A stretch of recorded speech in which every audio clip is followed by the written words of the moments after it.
আসসালামু আলাইকুম এভরিওয়ান, কেমন আছেন সবাই?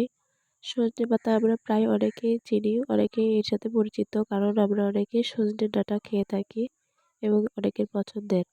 তো সজনে পাতাকে কিন্তু বলা হয় সুপারফুড, কারণ এতে রয়েছে একটি কমলা লেবুর চেয়ে 7 গুণ বেশি ভিটামিন সি, দুধের চেয়ে 4 গুণ বেশি ক্যালসিয়াম এবং 2 গুণ বেশি প্রোটিন। তো আমরা প্রতিদিন না হলেও সপ্তাহে একবার অন্তত খাবার তালিকায় এটিকে রাখবো, কারণ এটি বিভিন্নভাবে আমাদের শরীরের ভারসাম্য রক্ষা করে, হরমোনের ভারসাম্য রক্ষা করে। এটি আমরা বিভিন্নভাবে খেতে পারি, জুস করে খেতে পারি, ভেজে খেতে পারি, এমনকি গুঁড়া করেও খেতে পারি। তো আমরা চেষ্টা করব সজনে পাতা খাওয়ার। পুষ্টিগুণ গুণাগুণ সম্পূর্ণ একটি খাবার এটি। তো আশা করি সবাই ভালো লাগবে ভিডিওটি। আল্লাহ হাফেজ।